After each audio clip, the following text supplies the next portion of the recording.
realizamos esta visita a todo nuestro territorio y hemos visitado diferentes estados. Pero decirles que mi estado es Nueva York, para mí tiene, digamos, un cariño especial saber que mi gente está acá respaldando para escuchar, para trabajar juntos. Eso es importante. Esto, queridos compatriotas, es un espacio de trabajo, que lo compartimos con ustedes. Vamos a exponer lo que humildemente hemos podido lograr el año pasado y al final cada uno de ustedes va a tener la posibilidad de decir: Jimena, quita esto de acá, usted perder tiempo en esto. Tengan la bondad. O lo mejor decir: Jimena, esto fue un acierto. Es decir, el trabajo de la Asamblea para la comunidad migrante tiene que ser un trabajo tipo minga, donde todo el mundo aporta y pues trabajamos por esa meta, por esa comunidad que tanto soñamos. Hemos dividido esto en 8 puntos, con el fin de hacerlo más fácil de entender. 8 puntos importantes que vamos a ir hablando uno a uno en esta noche. ¿Le molesta si le tengo Pero la antes cámara de continuar, se me pasó, yo quiero agradecer muchísimo la presencia de todos y cada uno de ustedes, de manera particular pues a aquellos líderes que tienen años de lucha en la comunidad y a los que les debemos muchos de los logros que tenemos en la actualidad. Por supuesto, nuestra fuerza, que ya les saludamos, a José Elías Rodríguez, a doña Carmen Arboleda, a nuestro cónsul también, que siempre abre las puertas del consulado para nosotros. También tenemos una nueva funcionaria aquí, que es la representante de la Defensoría del Pueblo, Raquel, muchas gracias por acompañarnos. Y también un agradecimiento muy particular a los medios de comunicación que nos están transmitiendo en vivo. Creo que es la primera revisión de cuentas donde tenemos medios de comunicación importantes que son medios de todos nosotros. Tenemos a Radio Impacto 2, muchísimas gracias a los hermanos Ayora por hacer presencia, a Radio Latino 2, a TV Las también, que nos está transmitiendo en vivo. También tenemos pues de Ecuador News aquí presente, por supuesto nuestros líderes comunitarios, esas mujeres exitosas bien representadas por Gina Bolaños, nuestro compañero Osvaldo Guzmán, Marco Laura de Cunani, José Elías Rodríguez, Steven Izquierdo, al representante de Baruch College también, gracias por estar aquí, a una delegación que ha viajado hora y media para acompañarnos esta noche. Muchísimas gracias a esa delegación de Long Island, Fabián Takuri, Santiago Espinosa, una alegría tenerles a ustedes aquí con nosotros. A Rafael Rodríguez, Clever Borja, Fanny Guadalupe me dijeron que estaba aquí también, muchísimas gracias. A Henry Llanes, a Franklin de Jóvenes Emprendedores, Orlando Carrera, por supuesto María Luisa Jacome, Cecilia Díez, Miguel Solórzano, gracias por estar aquí esta noche con nosotros. Bueno, ahora sí, como dijo el dermatólogo, vamos al grano. 8 puntos. La primera, la gestión legislativa. A ver, les voy a tomar una pequeña prueba, pero no, José, que tú eres abogado, tú sabes. ¿Cuáles son las labores constitucionales de la asambleísta? Que por mandato constitucional no podemos barajarnos de eso. Legislar y muy bien, exactamente, la legislación, hacer leyes y la fiscalización. Este punto entonces tiene que ver con esto, con lo que nos manda a nosotros la Constitución. Les comento, la Asamblea Nacional en el año 2015 aprobó 15 leyes con una visión nacional. Por lo general en la Asamblea tratamos de legislar por el Ecuador. En el país tenemos algunos grupos minoritarios, nuestra Constitución los llama grupos vulnerables. La comunidad migrante, las personas de movilidad humana son uno de esos grupos vulnerables. Sin embargo, insertar temas para esos grupos a veces no es tan fácil. Por eso la legislación es a nivel amplia que favorezca a todos los ecuatorianos, pero nosotros, como representantes de grupos vulnerables, queremos dentro de esas 15 leyes siempre buscar con lupa dónde hay algo donde podemos ponerle la visión de movilidad humana, donde podemos encontrar algo que nos apoye, que nos haga la vida más fácil, o de pronto donde debemos sacar algo que de alguna manera nos está perjudicando. Es lo que nosotros hemos tratado de hacer en este último año y nosotros también. No cubrimos los otros 2 años, querido cónsul, porque ya hemos tenido revisiones de los otros años. Esta revisión es solamente del año 2015. Entonces, voy a comentarles esta noche de las leyes en las cuales hemos podido aceptar temas que afectan directamente a la comunidad.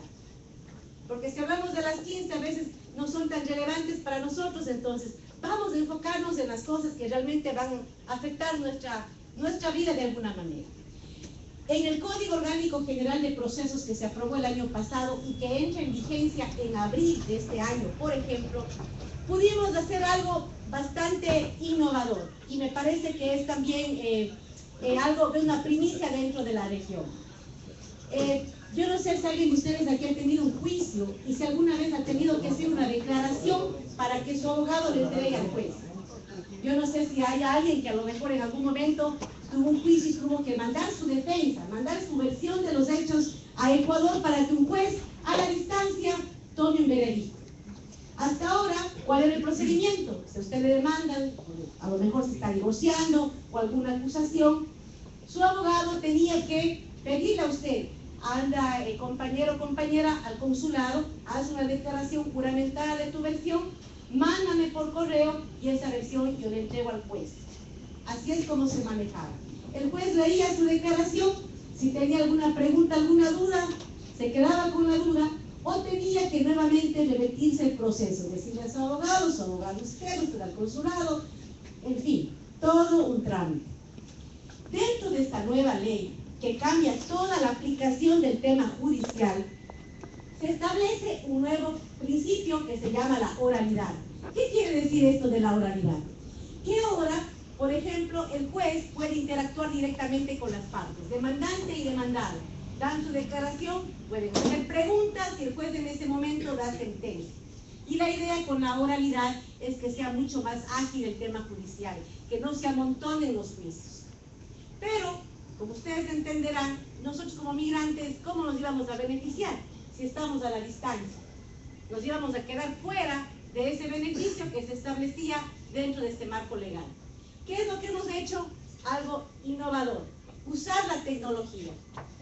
Ahora, desde abril, su abogado, en caso de que quiera que usted hable con su juez, puede hacer la petición y usted daría su declaración vía Skype, a través de la tecnología desde su consulado. De tal manera que el juez le puede preguntar a usted, usted declara, si el juez tiene una pregunta, le hace en ese momento y de esa manera nos ahorramos todo un trámite de envío de documentos y en ese momento el juez puede saber de usted, del afectado, del demandante o demandado, la información.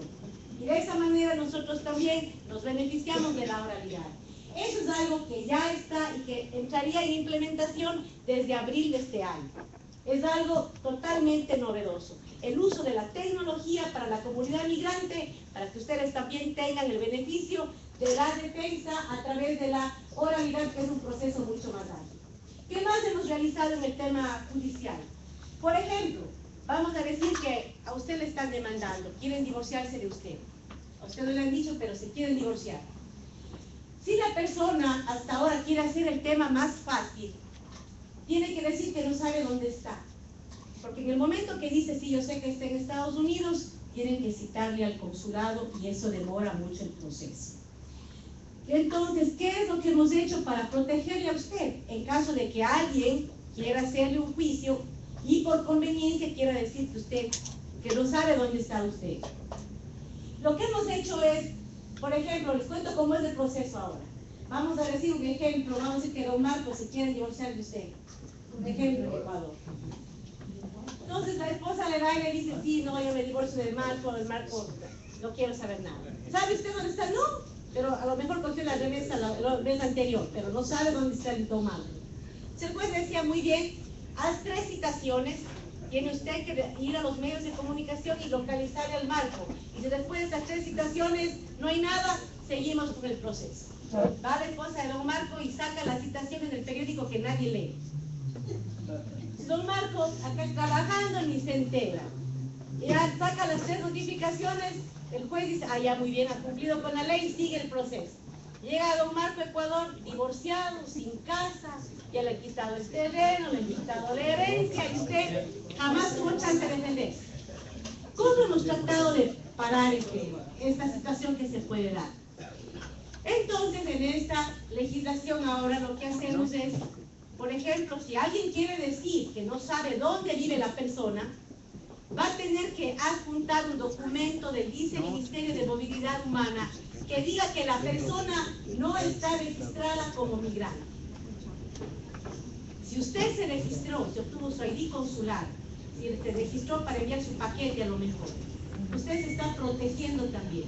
Porque si mañana pasado van a sacar ese documento del viceministerio, van a ver que usted, compañero, consta en el consulado de Nueva York, es migrante. En ese momento tiene que mandarle la citación acá con Jorge López para que mande la citación.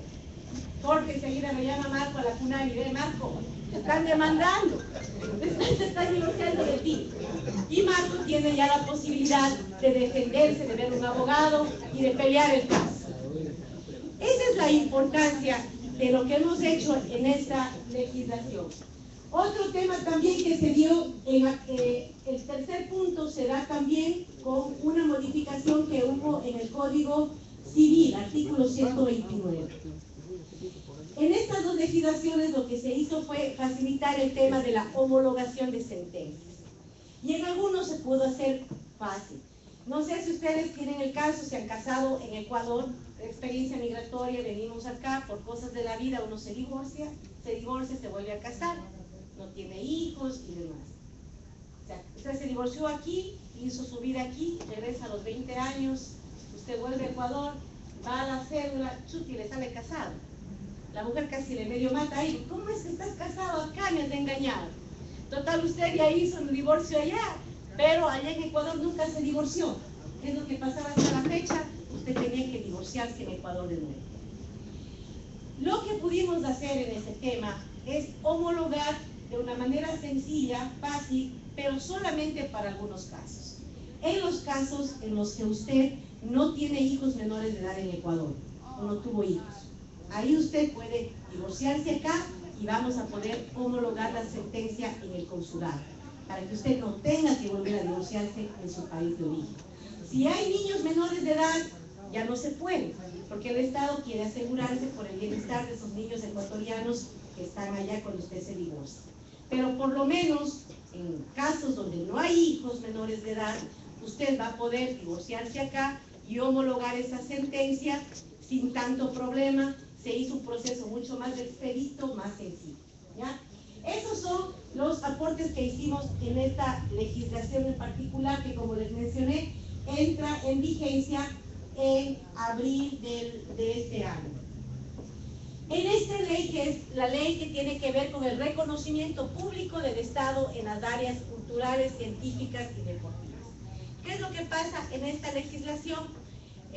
Prácticamente en este momento o hasta antes de esta ley, por ejemplo, si quería el presidente o el ejecutivo dar un reconocimiento a un artista que ha sido muy destacado, a un investigador muy destacado, era una cuestión del ejecutivo.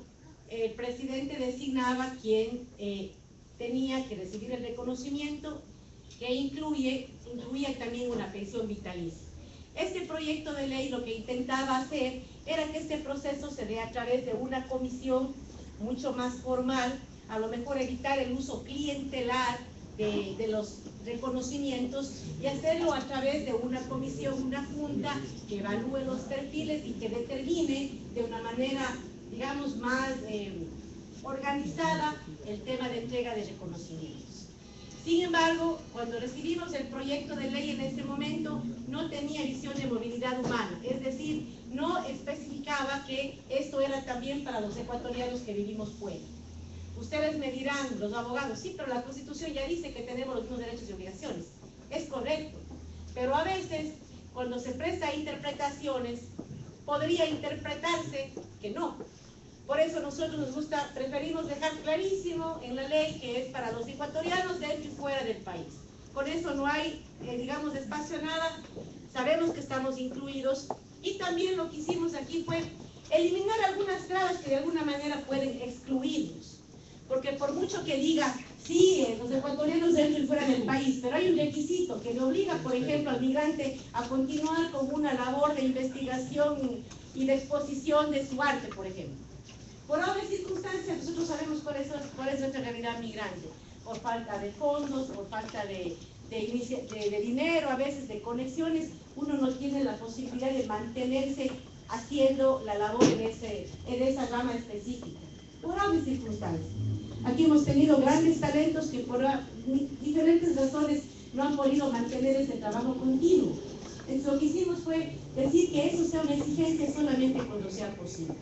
En el caso de los migrantes, muchas de las veces a lo mejor no se puede mantener eso, y pues eliminamos eso, que no sea un requisito para los que vayan a recibir estos reconocimientos, estas pensiones, ¿no?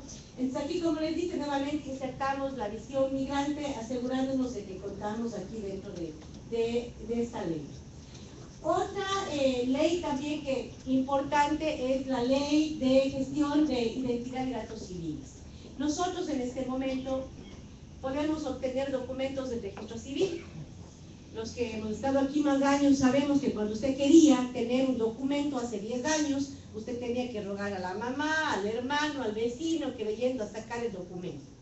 Por voluntad política de este gobierno, ahora el registro civil presta ciertos servicios desde su consulado. Ya no tiene que mandar a pedir a nadie el documento, usted va al consulado, paga una cantidad X de dinero y usted obtiene su documento. Eso ha sido posible por la voluntad política del gobierno actual, no por un mandato de ley. Lo que quiere decir que si mañana por AOB venía otro gobierno y decía, no, yo creo que el registro civil debe ser la única institución que emite esos documentos, por tanto se suspende, se suspendía, porque no había ninguna ley que obligue ese servicio para la comunidad. En esta ley entonces lo que hicimos fue garantizar ese logro que ya conseguimos. Ya en este momento usted tiene acceso a algunos documentos del registro civil. Ahora en el futuro eso se va a mantener porque ya es un mandato de ley. Ya no es potestad o voluntad de un gobierno, es un mandato de ley que se encuentra en esta ley de gestión e identidad de datos. ¿Se acuerda que les comentaba a ustedes que también siempre buscamos cositas que nos pueden perjudicar?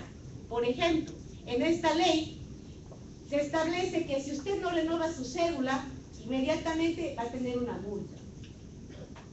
Entonces ahí nosotros decíamos, aquí tenemos que poner una exención, porque si no, ¿cómo van los migrantes a renovar la cédula si no pueden obtener la cédula en los consulados? Y hasta que viajemos al Ecuador pueden pasar muchos años. Ahí era necesaria una exención y lo hicimos. Ahora nosotros tenemos, todos los ecuatorianos dentro del país están obligados a renovar su cédula. Los migrantes no lo estamos porque no podemos sacar. Entonces, eso, por ejemplo, que parece chiste, pero es una línea, en realidad es una ley, pero eso a nosotros nos ahorra dinero y nos ahorra un problema. Entonces, por eso es importante el trabajo que realizamos, porque como digo, estamos con lupa, ¿dónde puede haber una afectación a la comunidad? Y actuamos. También otro tema, por ejemplo, usted aquí le quiere poner a su hijo de nombre Bill Clinton, ¿no? ¿Cuál es? Bill Echeverría, señor compañero. Usted va a Ecuador a registrar a su hijo y le piden 2 nombres y 2 apellidos. Y usted ese rato tiene que inventarse el otro nombre porque acá usted le puso solamente Bill. Pero como no había nada que le dé flexibilidad al migrante a garantizar el número de nombres, porque aquí en Estados Unidos usted no necesita 2 nombres y 2 apellidos. En Ecuador usted sí necesita 2 nombres y 2 apellidos. Si usted no tenía el otro nombre, un problemón. No podía arreglar un dolor de cabeza. En esta ley entonces reconocemos el derecho de los ecuatorianos que vivimos fuera a inscribir el nacimiento con el número de nombres de acuerdo al país donde residimos. Usted quiere poner 2 nombres o 1, pero usted ya no va a tener problema inscribiendo a su hijo, que usted le dio la voluntad de ponerle solamente 1. ¿Ya? También tenemos ahí plasmada nuestra realidad en esta ley que ya se aprobó. Esta ley aún no está aprobada, pero ya tuvimos el primer debate. Es la ley de la economía popular y solidaria. Y aquí me gustaría un poco preguntarles, ¿quién sabe qué es la economía popular y solidaria? ¿Han oído hablar de la economía popular y solidaria? ¿Alguien alguna idea? ¿Alguien se arriesga a comentar sobre esto? Economía popular y solidaria. ¿Qué será? Nadie se arriesga mismo. Vamos a trabajar. Verán, en el Ecuador, en la nueva Constitución, se habla de la economía popular y solidaria. Es una innovación. Usualmente cuando nosotros nos ponemos a pensar en economía y negocios, pensamos en la gran empresa exportadora, en Bonita Banana, alguna cosa así, pensamos en empresas, ¿no? Pero en realidad en el Ecuador tenemos un gran número de negocios pequeños, el peluquero, el pequeño agricultor, el artesano, el que tiene un negocio turístico chiquito, es decir, pequeños negocios de emprendimientos que por su tamaño es una economía popular, negocios chiquitos, pero que a pesar de ser pequeños, representan, según algunos, hasta un 70% del empleo en el Ecuador. Imagínense la importancia del sector de la economía popular y solidaria, que fue totalmente invisibilizado antes de la Constitución del 2008. Entonces, existe ya una ley de la economía popular y solidaria. Lo que se presentó fue una reforma, porque lamentablemente la ley que se aprobó dentro de la Revolución Ciudadana no fue lo suficientemente potente como para activar el sector como queríamos. Se está haciendo entonces una reforma. En la ley actual hay un artículo con visión de movilidad humana, el 74, que habla en general de las personas de movilidad humana, pero es un artículo en toda una ley, que en realidad no tenía efecto, y es más, con el proyecto de reforma se estaba volando el 74. ¿Qué es lo que hicimos? O sea, ¿cómo es posible que se vuelven el único que habla de nosotros? Entonces, lo que hicimos fue presentar una propuesta de 30 artículos, donde le damos a este proyecto de ley una visión integral de movilidad humana, desde el objeto de la ley, desde el principio de la ley. ¿Por qué es importante estar aquí, dentro de esta ley? Hasta la fecha, por ejemplo, si usted quería formar una cooperativa o una asociación, usted lo podía hacer dentro del país. No había nada que nos prohíba a nosotros. Pero si usted quería poner a un migrante que estaba en el exterior, decía, no, no está aquí, no puede. Entonces, nosotros hablamos mucho del retorno y nos preocupa el retorno. Nos preocupa la migración de sus familiares. No queremos que migre primero el marido y después migre la esposa y los hijos. Queremos más bien que la esposa y los hijos se queden allá y mejor el marido vuelve. ¿Cómo podemos, a través de estas pequeñas empresas, de estas cooperativas y asociaciones, integrar a la unidad familiar, a su comuna, a su parroquia, en un emprendimiento que prevenga que sus migrantes salgan y ojalá más bien le motive a usted a volver? Entonces, en este proyecto de ley, lo que se hace es, se abre la posibilidad de que las cooperativas y asociaciones que tienen que ver con producción y comercialización de productos incluyan también migrantes en el exterior. De tal manera que si, por ejemplo, usted vive en un pueblito pequeño que es en turismo, usted quiere a lo mejor que su familia trabaje haciendo tours, su familia puede dar el servicio, usted acá puede comercializar, puede vender. ¿Por qué es importante también estar aquí? En este proyecto de ley se establecen capitales semilla para estos pequeños emprendimientos. Capitales semilla que tienen que entregarse, según las observaciones que pusimos, preferentemente a personas de movilidad humana, a sus familiares. Es decir, aquí se abre una posibilidad de que usted con su familia en el Ecuador pueda crear un emprendimiento, una cooperativa o una asociación que tenga que ver con producción y comercialización. Eso hemos integrado dentro de este proyecto de ley. Nuevamente aún no se aprueba, pero metimos como ya 30 observaciones que fueron aceptadas por la comisión. Así es que estamos construyendo esto, pero me parece que es una oportunidad muy buena, sobre todo para las personas que viven en el campo, a los artesanos, que tienen productos que a lo mejor elaboran allá y buscan mercados. Ustedes pueden aquí ayudar en la comercialización de sus productos y de esa manera usted comienza un pequeño emprendimiento. Ojalá cuando usted ya vuelva al Ecuador, ese emprendimiento esté ya trabajando y usted pues pueda ya regresar con un ingreso seguro allá. También les comento, este año hemos tenido también que hacer seguimiento de lo aprobado. Ustedes recordarán, hace un año hablábamos de que en la ley de incentivos se aprobó un incentivo para la contratación de migrantes retornados mayores de 40 años. Es decir, que si usted regresa al Ecuador y tiene más de 40 años y necesita buscar un empleo, usted puede ir a su empleador privado y decirle, mira, yo soy migrante retornado, si tú me contratas a mí, vas a pagarme menos impuestos que si contratas a un ecuatoriano dentro del país. Es un incentivo destinado a promover la contratación de migrantes retornados.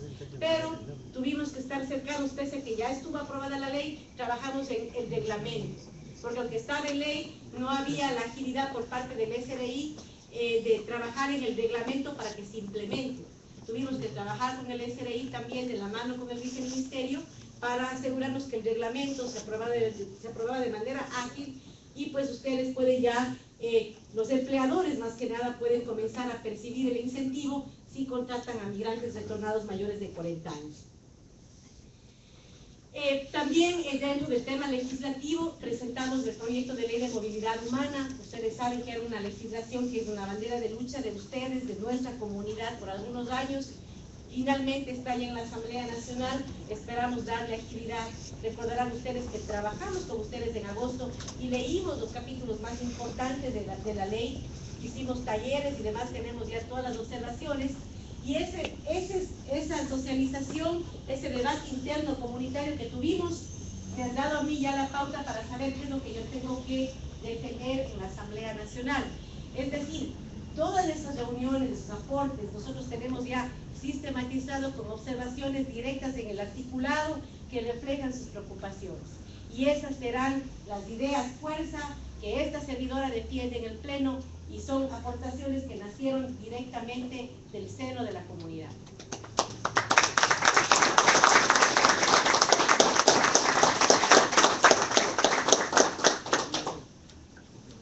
Aquí tenemos algunas láminas que hablan del trabajo de mi comisión. Ustedes saben que todos los legisladores formamos parte de una comisión.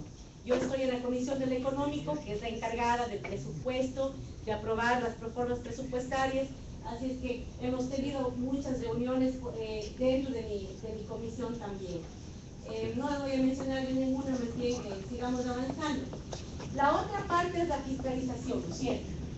Y lastimosamente a nosotros nos han dicho que la fiscalización tiene que darse con un show, con una cámara al lado, con un cenicerazo, porque si no hay eso, no hay fiscalización. Nada más falso. Nosotros hemos asumido la fiscalización con compromiso serio cuando nace de ustedes con un respaldo. Es decir, yo no puedo fiscalizar si usted me pone en el Facebook Jimena Tales ladrón, porque no es una denuncia formal.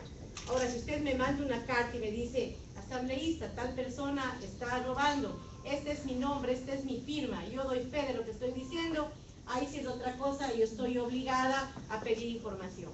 En mi despacho durante el 2015 hemos recibido 8 de esas denuncias y nosotros hemos hecho pedidos de información para, según lo que nos dice la instancia respectiva, saber si efectivamente hay o no, bases para un juicio político. Hemos trabajado entonces en 2 casos con el Ministerio de Relaciones Exteriores y Movilidad Humana, un caso con la Superintendencia de Bancos, 2 casos con TAME, también con el MIDUBI, el caso de la Superintendencia de Compañías, el caso Promada, que es un caso que sí sonó en la comunidad. Ventajosamente, digamos, hay, bueno, en Europa hay como casi 1000 perjudicados, acá en Estados Unidos hay 26 personas. Esto, por ejemplo, todavía se está trabajando.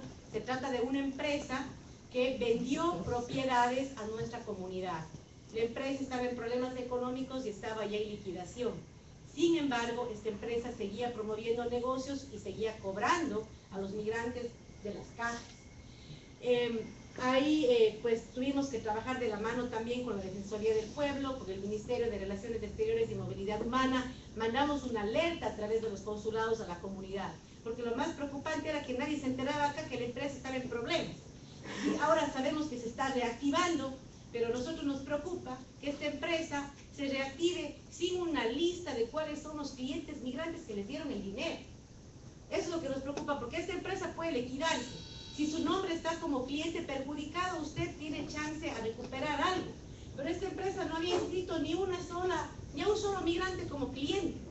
Imagínense, o sea, ni siquiera aparecían en los estados financieros de la empresa.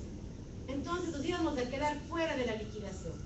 Entonces, este caso todavía está, por ejemplo, en proceso y nuevamente nuestra preocupación es que esta empresa se reactive sin cumplir con el mínimo requisito que sería demostrar cuáles son los clientes que están en el exterior y que digan, tal persona me pagó tanto, me tiene que pagar eso y yo tengo obligación por tal cantidad de dinero. Entonces, todavía estamos trabajando en ese caso de fiscalización de la mano de algunas instituciones.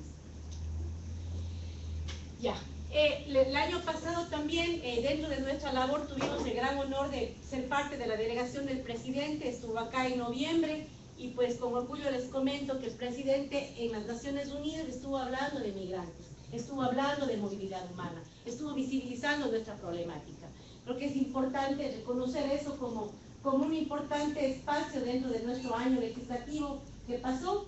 Y también tuvimos la grata visita de nuestro asambleísta alterno, el padre Hernán Astudillo, que se principalizó de ahí por una semana, estuvo ahí participando dentro de la comisión. En el segundo punto, que tiene que ver con la visita a ustedes. Y nuevamente, recuerden que este es un espacio de trabajo comunitario. Ya les hemos mencionado un poco el trabajo legislativo. Pero para mí es importante que ustedes conozcan qué es lo que hacemos para poder estar cerca de ustedes. Cuáles son los esfuerzos que realizamos para que, a pesar de que estoy en Quito, ustedes sientan que no me he ido, para poder trabajar y pueda fluir la comunicación. El año pasado estuvimos 6 veces acá en Estados Unidos y Canadá. Y para aclarar también algunos comentarios maliciosos, les comento que en el año pasado estuvimos 107 días aquí en territorio, trabajando con ustedes, de los cuales en 11 días recibí viáticos, es decir, 11 de los 107 nos pagaron el viaje y nos pagaron estadía. ¿Por qué nos pagaron? Porque vinimos acompañando al presidente, ahí nos pagan el viaje oficial, es una delegación oficial de la Asamblea. La otra porque acompañamos a la presidenta de la Asamblea en enero, también delegación oficial. Y la otra porque yo fui la representante de la presidenta de la Asamblea en el destino ecuatoriano de Nueva York. En esas 3 ocasiones nos pagaron el pasaje a Nueva York y la estadía. Cuando vine en agosto nos pagaron 2 días. Es decir, de los 107 días que hemos estado aquí, en 11 días hemos recibido pago de viáticos. Importante transparentar, porque no falta quien dice que yo me paso paseando con la plata del pueblo. Entonces, aclaro una vez para que sepan con absoluta transparencia y claridad.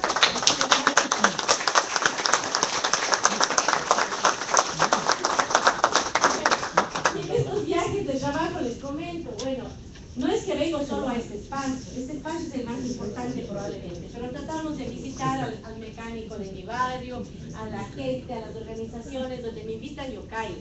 Así es que tenemos un mundo de reuniones usualmente cuando estoy, tenemos mesas informativas, estuve en Santa Brígida también ahí dando flyers sobre el trabajo. Es decir, tenemos un trabajo cercano a la gente, hemos estado con la CUNANI ahí, con los jornaleros, en fin, ese trabajo así de territorio, el tren, la verdad que disfruto mucho cuando vengo acá. Contacto con autoridades locales, siempre estamos con el cónsul, con la Defensoría del Pueblo, averiguando cómo está todo. Es decir, estamos pues en el seno de la comunidad. También hemos usado la tecnología, más de 3 enlaces del año pasado. Ustedes son el único estado con el que siempre me enlazo. O sea, es Nueva York y otros estados. No les digan porque me hablan. Pero siempre el enlace es con Nueva York porque pues aquí está el mayor número de la comunidad. 3 enlaces por diferentes temas. Quiero ser maestro, tuvimos hasta un debate, socialización de diferentes temas, pero nos permite trabajar de la mano. Me encanta cuando me van a visitar, me encanta, por favor visítenme cuando vayan. Si usted va a Quito, vaya. Esa es parte de la veeduría ciudadana. Vaya usted, vea que su asambleísta esté trabajando, dónde está su equipo asambleísta, qué chévere. Esta es el empoderamiento del pueblo, la veeduría. Siempre bienvenidos a la oficina. El año pasado hemos recibido más de 25 visitas de diferentes estados. Así es que me da mucho gusto cuando me van a visitar. Tenemos un despacho de puertas abiertas. Más de 477 inquietudes por teléfono, Facebook, WhatsApp. Creo que soy la única asambleísta que tiene un teléfono. Yo no tengo 2. O sea que el número que le doy es el que usted me localiza. Así de cercano es el contacto. Me manda un WhatsApp y ese WhatsApp llega donde mí. Y usualmente tratamos de responder siempre, así es que es fácil localizarme. El que no me ha localizado es porque no ha querido, pero en realidad estamos ahí. Casos de vulnerabilidad y exigibilidad de derechos. A veces hay casos sensibles, me llaman por teléfono, me escriben, Jimena, esto está pasando, hay una familia. Esto, digamos, saben que consume mucho tiempo de la oficina. Pero lo hacemos porque son preocupaciones de ustedes y también dependiendo de la gravedad del caso. Si me dice, oiga, usted sabe que tal familiar quiere trabajo, no me pidan eso porque eso es, no puedo hacer eso. Pero si hay un caso, por ejemplo, me dice, vea, por ejemplo, había una señora que me decía, vea, un niño está desprotegido, recibía el bono, es un vecino, vea, ayúdele, no sea malo. Dice, bueno, en fin, cuando hay temas así humanos, pues hemos dedicado esfuerzo. El año pasado 24 casos, ¿no? Con diferentes instituciones donde hemos gestionado. Sin embargo, yo estoy feliz de que finalmente este año tengamos ya una delegada de la Defensoría del Pueblo, porque muchos casos son legales. Y yo no puedo, no porque no quiera, sino por falta de recursos, convertirme en abogada de todos ustedes. Yo lo que trato de hacer es referir, en este caso que ya tenemos una delegación de la Defensoría, Raquel, pues si hay un caso judicial, pedir apoyo a la Defensoría, ojalá en coordinación con la Defensoría Pública se pueda apoyar en eso. Pero con diferentes instituciones, dependiendo de la gravedad del caso, asumimos y tratamos de dar una respuesta. Promoción y políticas públicas y coordinación con autoridades. Nuevamente, todas estas actividades adicionales las hacemos porque sabemos que hay una necesidad, no porque nos sobra el tiempo ni los recursos, pero ser asambleísta de los migrantes tiene una situación especial. Cuando usted es un asambleísta en la provincia, usted tiene una serie de instituciones allá. Entonces, claro, vaya a la institución y hable. Acá nosotros estamos lejos, entonces es necesario hacer más. Entonces, por ejemplo, la promoción de políticas públicas son reuniones con diferentes instituciones. El año pasado, más de 100 reuniones de trabajo, que se dicen fácil, pero créanme, hasta para llamar a hacer la cita es tiempo de la persona que está en el despacho. Con diferentes instituciones por diferentes motivos. Les doy un ejemplo. El MIDUBI, por ejemplo, Ministerio de Vivienda. El MIDUBI tiene programas de vivienda de interés social.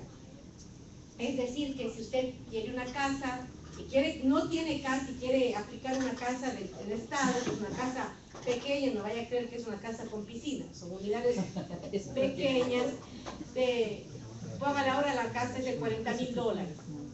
Pero hay migrantes que de pronto les urge volver y quieren ir rápido y no les importa una casita pequeña, contar que es un techo digno para su familia y pues aplica. El MIDUBI siempre ha tenido iniciativas para los migrantes.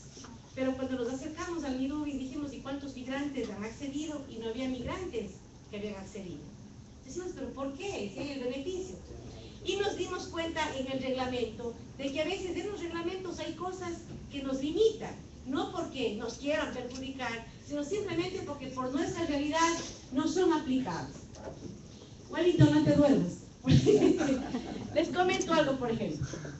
Había un requisito que si usted gana más de $900, ya no califica.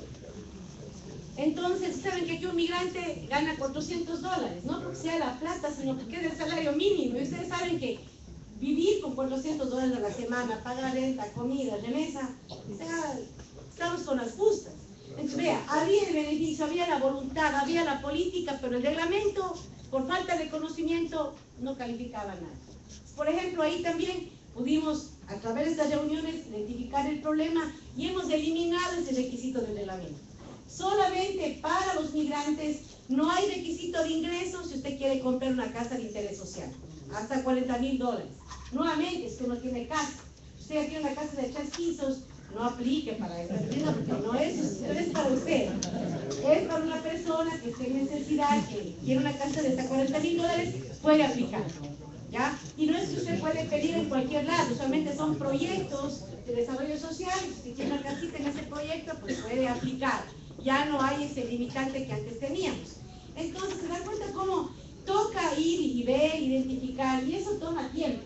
De igual manera, por ejemplo, con cultura. Y ahí también ya les vamos a hablar un poquito de lo que hemos hecho con cultura. Cultura, el Consejo Nacional Electoral. Siempre hablamos de la visibilización política de la comunidad. Y eso a mí me obliga a estarme cerca del Consejo Nacional Electoral. ¿Cómo está el empadronamiento? ¿Se están empadronando? ¿Qué consulado está empadronando más? No porque quiera molestar, sino porque para nosotros como migrantes es importante la visibilización política. Entonces les comento que en Estados Unidos y Canadá pues han habido interesantes incrementos en el empadronamiento.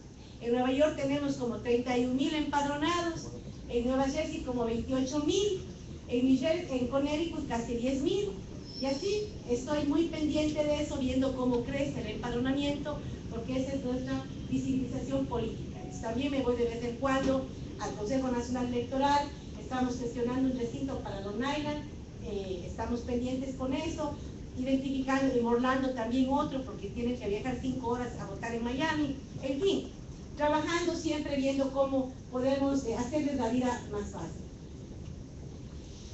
Los logros más significativos de todas estas reuniones, alguien me decía, gestión sin resultados no sirve. Saben que es tan difícil a veces obtener resultados porque la decisión no está en uno, pero bueno, hacemos el trabajo. El año pasado me parece que es importantísimo reflexionar algo, y aquí estoy contenta porque tenemos con nosotros a Pedro Vintimilla, un gestor cultural. Pedro Vintimilla y muchos de ustedes soñaron con nosotros en el tema de cultura. Acordarán de que hace 1 año y 2 años hicimos un manifiesto, le dimos al canciller Patiño, nos reunimos algunas veces. Unos dijeron, vamos a perder el tiempo. Pero compañeros, el año pasado tuvimos un logro. De pronto no tan grande como hubiésemos querido, pero fue un logro. Porque por primera vez llegaron a Estados Unidos y Canadá los fondos concursables de cultura. Cada año en cada provincia en el Ecuador se destinaron fondos para proyectos culturales a través de concursos. Por alguna razón los migrantes nunca habíamos tenido esa posibilidad. Gracias a la preocupación de Pedro y de los demás gestores culturales que apoyamos esta iniciativa, llegó el Ministerio de Cultura. Con un paso chiquito, pero llegó. Tuvimos 3 ganadores de $8.000 cada uno. Pedro fue uno de los ganadores con un proyecto cultural y tuvimos uno de $15.000. 4 ganadores, todos orgullosamente de Nueva York. Aquí en Nueva York tenemos mucho talento. Gracias por este apoyo, que es un logro de ustedes, compañeros. De ustedes, porque nos reunimos, me acuerdo, con María Luisa Jacome, que estuvo ahí también, organizándoles, apoyando. Tuvimos un resultado. Este día martes tenemos otro resultado, que es un taller. Me acuerdo que ustedes decían que quieren capacitarse. Este día martes tenemos aquí mismo a las 7 de la noche un taller de elaboración de proyectos culturales. Queremos que usted, gestor cultural, sepa cómo elaborar proyectos para que pueda concursar, ojalá con mejores resultados de esta vez. Entonces, ese es un logro que yo realmente quería compartir con ustedes, y también el de la vivienda, que ya les comenté que logramos trabajar con el tema del reglamento, y también el tema de quiero ser maestro, que por primera vez se abrió la convocatoria también para el exterior. Es la posibilidad de que usted concurse para que pueda retornar al Ecuador como maestro de primaria o secundaria. Usted entra, se inscribe, es un concurso, no es que todo el que se inscribe gana. Es un concurso, ganan los mejores, pero ya la oportunidad está para usted también. Si usted tiene un título de 3er nivel y habla inglés, por ejemplo, hasta febrero usted puede aplicar para este programa, que le da la posibilidad de concursar, rendir pruebas en el exterior, y si usted gana, finalmente en esta plaza, usted retorna a Ecuador con una posición permanente dentro del magisterio. Después del año que viene de decir, ¿y cuántos aplicaron? Eso ya no me responsabilizo yo. Trato de crear la oportunidad. Está ahí, ya si la aprovechan o no, ya es cuestión individual, pero la oportunidad, la puerta está ahí para el que le quiera pasar. Ya. Entonces, tenemos 2 propuestas interesantes cocinándose, Dios mediante se aprueban, ojalá los cónsules nos puedan apoyar con eso. La primera de ellas, y aquí nuevamente es la importancia de trabajar de la mano con ustedes. Ustedes nos dan la pauta para ver dónde podemos trabajar. En noviembre tuve la posibilidad me invitaron a una casa, visitamos, y la familia con tristeza me decía, sabe que mi papá está preso, está detenido. Nosotros no podemos viajar, pero mi esposo, decía la hija, está en Ecuador y no ha podido ver a mi padre. Yo quisiera que mi esposo por lo menos le salude a mi papá de mi parte. Volvimos a Ecuador, efectivamente había una traba ahí, lastimosamente no le podía visitar, pero trabajamos con el director de este centro de reclusión y pudimos hacer que el familiar le visite. El yerno le conoció al suegro en la cárcel, penoso, pero le quería ver, por lo menos le vio. eso nos indicó algo. Hablábamos con el director del centro de reclusión y decíamos, ¿cómo hacen? O sea, ¿hay alguna manera de que se pueda establecer un régimen de visitas, a lo mejor vía Skype, para los familiares que están lejos? Porque a lo mejor usted tiene con dolor un hijo preso, o a lo mejor usted tiene un padre, como este caso detenido, y por su condición de movilidad no hay manera de que usted le diga, vea papá, estoy contigo. Entonces nace la propuesta, que ya le presentamos a la ministra de Justicia, de que en las cárceles se establezca un régimen de visitas a través de la tecnología, que obviamente tiene que hacerse con los controles respectivos, pero va a haber la posibilidad, si Dios permite, ojalá se apruebe, es una propuesta, ¿verdad? Propuesta, está grabado, propuesta, ojalá se apruebe, y si se aprueba, pues, si ustedes tienen casos así tristes, podrían ustedes por lo menos conectarse con su familiar preso a través de la tecnología. Ese es un proyecto pendiente. Otro proyecto pendiente es la modificación del decreto 888. Y ahí sí voy a pedirle apoyo a los cónsules, a Jorge. Esta es una propuesta que la trabajamos con algunas instituciones, con la SENAI y con el Ministerio de Transporte. Ustedes más que nada saben, más que nadie saben el tema del vehículo, que el valor